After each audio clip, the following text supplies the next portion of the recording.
Hi, you're watching Jens Media and I'm Jens. And today we're going to take a closer look at this, the Megamon 15 from OSEE. It's a 15.4 inch monitor with a brightness of 800 nits.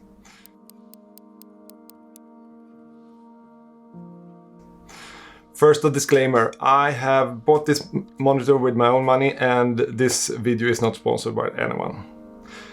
Before we start, I just want to talk about what led me to buy this monitor. I've been looking for a monitor that I can use out in the field and on location when I'm filming. And I've been looking on different models and different brands from Best View, OSEE and around that price range. But when I saw this monitor, I knew this one is the one for me. It's bigger than my 7-inch, but not too big and heavy to carry around.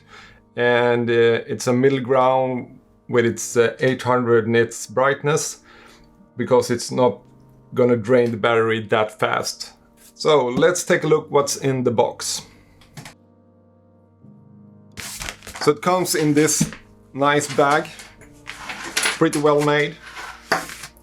And you don't have to take the monitor out of the bag when you use it, because it's you can put the C-stand here, open up the back side.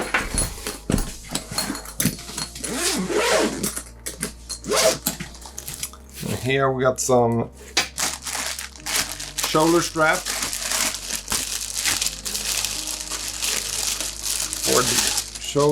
for the bag, and cable, power cable. We got some Velcro strap here, like I just said, I don't know what this is for, but I think it's for when you don't want to have the sun hood out, you can just pull it back with this. Inside, you have the monitor. It's firmly in place here with the straps. You can take those away. Take it out. There you have the monitor.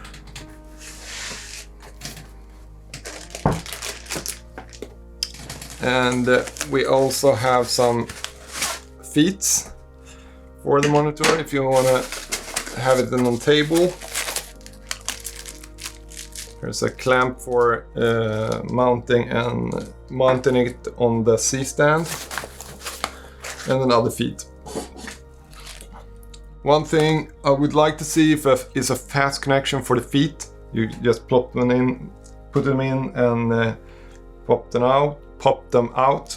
But this version has the feet, you have to put them in and then screw them in with a screwdriver. And if you do that, you can't put it back together, put it in bag with the feet on, I think. But I would use this 90% on a stand, so that's not a huge deal for me.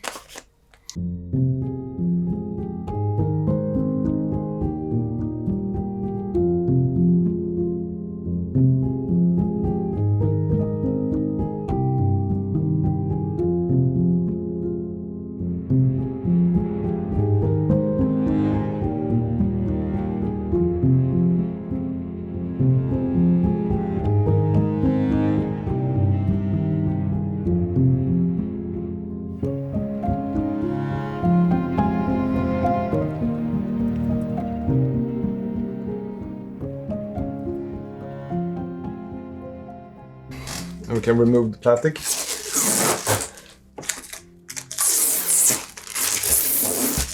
this. So we can start on the back side. First, on top we have the handle. This is not included in the pre-production models we have seen on YouTube. Really nice to have a handle on here. Otherwise it's quite the same. You have the C-stand holder or a stand holder here. You get the V-mount plate, the cable to power the V-mount plate, the power cord connection or the power connection, the main switch. And this switch is not gonna power off the unit when it's using batteries. The sheath plate to mount wireless video receiver. You have SDI in and SDI out, and then video in and SDI 2 in. So 2 SDI in, 1 HDMI in, no HDMI out. You have the audio in and a remote in. You can connect a remote here. So that's the back side. The front, quite nice. I have seen on other OSEE models that you can buy this plastic cover separately. Here it's included, so that's a big plus, because it's always nice to have protection here. Here's the buttons. Here's the headphone out or audio out. You have a USB.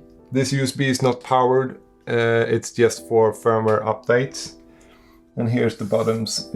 You have selection of inputs, function keys 1, 2, 3, 4, arrows up, down, left, right.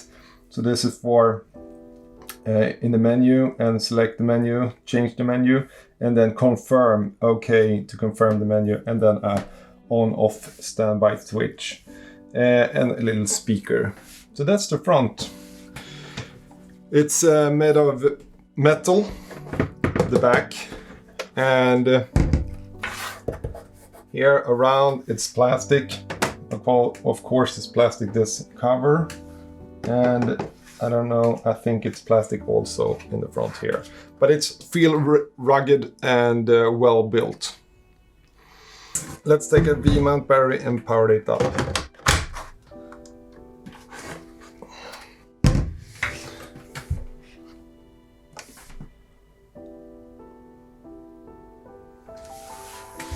And here we have the input source, SDI, SDI2, video and HDMI. And I've locked the 3 SDI, SDI2 and video because I don't going to use those. I'm mainly going to use the HDMI version. So here you have the quick menu. Just press up and down. You have the sharpness, brightness, contrast, saturation, volume, and that's it. And if you want to go into the menu, you just press OK, and there you have the different pages. Model number, and go down to, here's the different inputs. You have the SDI in 1, SDI in 2, video, all are on as off, as I told you. HDMI is on because that's one I'm going to use. Then you get the color management. Go out this way, and you can insert a USB here with the custom LUTs if you want to upload your own LUTs to the monitor. There are also different LUTs already installed here, so we can go through those. And let's see here, it's quite hard to. And then here we have the camera LUT type. We have user, HDR. Let's go back down. Here we have the different LUTs. We have ARRI, log C, Blackmagic, 4K, Rec 709, Blackmagic. You can see them here. That's 3 pages. C-Log 3 from Canon, DJI.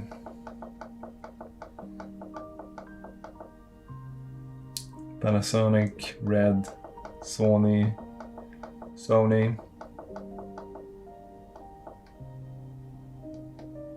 So there we have that.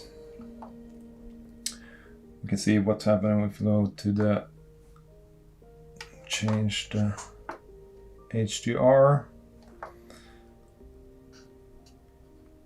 and then you have the camera HDR, different LUTs here for HDR, CPQ, Arilog CPQ, HLG, Canon HLG, Canon PQ, Red, and Sony. That's quite nice to have that inbuilt. But if you want to use your own LUTs, you can load them into the monitor if you have made a special LUT for a job or something like that, or LUT you're always using when filming this kind of a job you're doing or something like that. And let's see, down here we have the user config, and this is the config page where you set the function buttons and how you want to view them. So you have the audio sources here if you want to see the audio meters. You have the markers if you want to make markers with a crosshatch or 16:9 or whatever you want to be. Here, waveform, vector scope, histogram, the size, the location and type, opacity, focus assist, and here you have some time code, some language, and OSD time, how long you want the on-screen display to be on. And so you can go in here, F1 button, I want that to not scan, I want that to, let's see what we can do, to show a waveform. I say yes, and then we don't have a picture right now, but I can put some picture up here. But you can see here, if I press F1 now, I got waveform parade, waveform Luma, and RGB. And I cycle through them if I press F1 a couple of times. And the same thing is going to be with the other function buttons. I can assign them to different functions. Here. If I go down to here, get a marker, and change that to, you have blue only, camera LUT, zebra, peaking, focus assist, false color, IMD display, don't know what that is, mute, native, anamorphic, scan, histogram, vector scope, waveform, oops, time code, audio meter, marker, mono, blue only. That's a full circle, I think. So this is the things you can program your function buttons to do. I'm gonna set, you can watch the graphics on the display here, and I'm gonna show you what you can set up. So let's take a closer look at the video tools here on the Megamon. Here is function 1.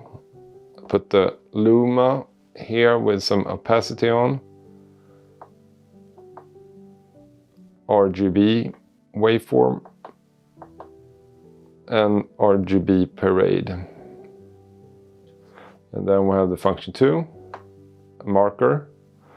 You can decide if you want opacity on this or not. And the mark here, the center cross, and false color. If you turn the camera here, you can see. And then you have the zebra.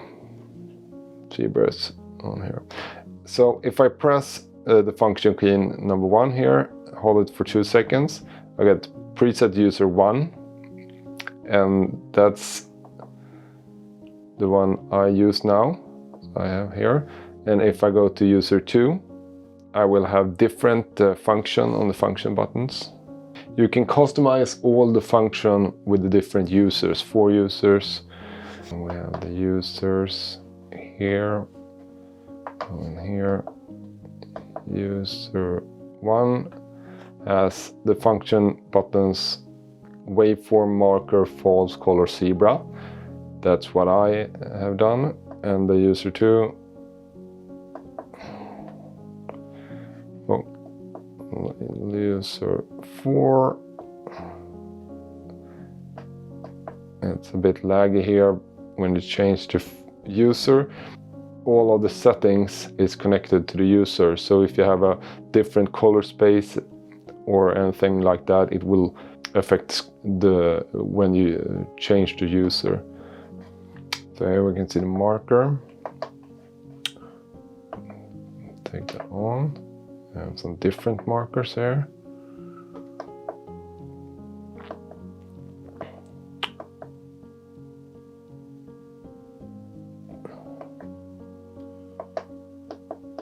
I can have the black side, opacity or none. Just see the marker. Here. And different markers.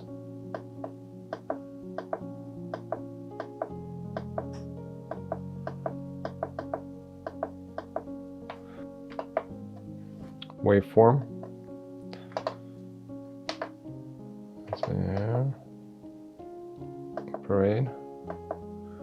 And you can change the size. Let's see the size, different sizes.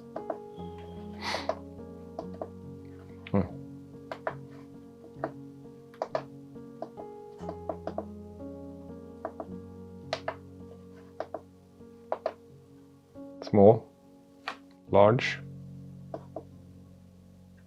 middle. Then if you go OK, you can change the position where you have it. And then have some vectorscope.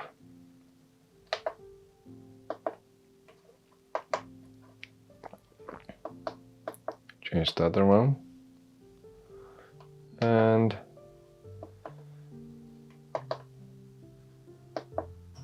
histogram. Change the different ones. Luma, and then the opacity.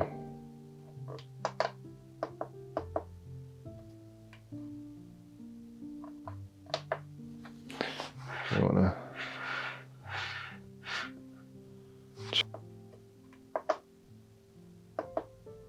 source column.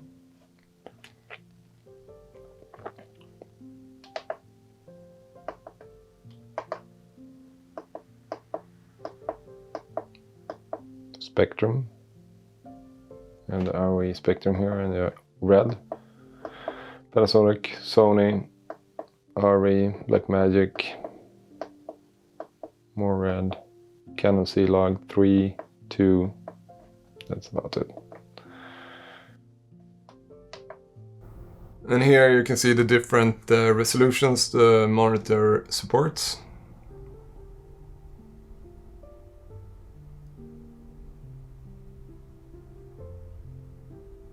But now we're going to test how bright the Megamon 15 is with its maximum brightness of 800 nits. And this we're going to do compared to an ordinary computer screen, like this one is 360 nits and against this 800 nits, and then compared to a 3000 nits monitor from SWIT or OSEE. They have the same model.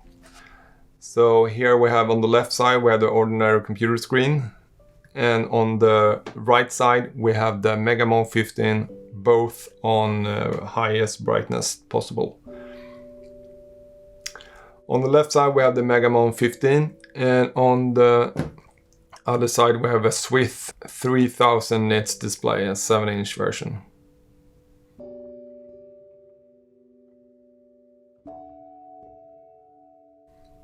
This is outside, and this is outside in direct sunlight.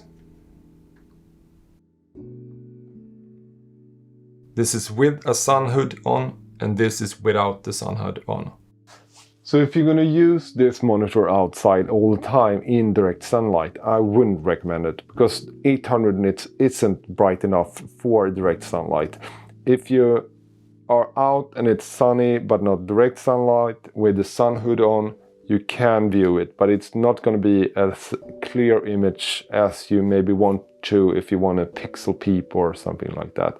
You need to have the sun hood on, maybe a black cloth over your head and over the sun hood to get the best experience from this monitor. But I think it's a good monitor anyway because it's not that big to carry around, and you can use it both inside and outside most of the time. Just think of when you use it outside, go to a more shadow area where the sun is not hitting the display straight on. If you want that, go for a high brightness monitor like 1500 or 3000. That's gonna be a better choice for you. So I think this monitor gonna fit me well. It's a nice fit in size. You can easily carry it around with the bag. It's very perfect. You just doesn't do much unpacking when you can come to location. You just open the front, open the back, and you're ready to go. Another thing is the balance between size, brightness, and battery power. If you want to use it with a V-mount, it's not going to drain as fast as a 1500 nits display, and it's quite bigger than the 7-inch version I have. So that's it. Thank you for watching, and hopefully I help someone who's looking for a monitor. And if you have any questions, just comment below. I will try to answer them as fast as I can. Bye.